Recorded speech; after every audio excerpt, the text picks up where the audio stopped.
இந்த உலகத்தில் ஒரு பழமொழி இருக்கிறது, உன் நண்பனை சொல், உன் குணத்தை சொல்லுகிறேன் என்று சொல்லி.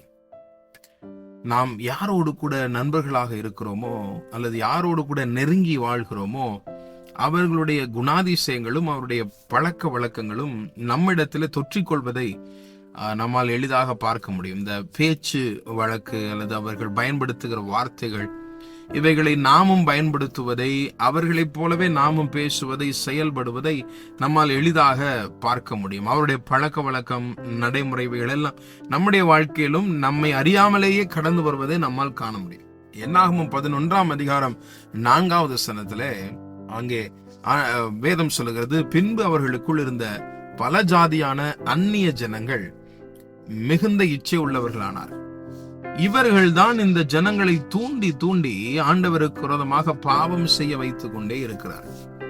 இவர்கள் இந்த எகிப்திலிருந்து புறப்பட்டு வரும் பொழுது அங்கே இருந்த ஜனங்களும் ஒரு சிலர் ஆண்டவர் மீது நம்பிக்கை வைத்து புறப்பட்டு வந்தார்கள் தெரியுமா. இவர்கள் மிகுந்த இச்சை உள்ளவர்களாக மாறி இந்த ஜனங்களையும் விழப்பண்ணி கொண்டிருக்கிறார்கள். இந்த ஜனங்களையும் ஆண்டவருக்கு விரோதமாக திருப்பி கொண்டிருக்கிறார்.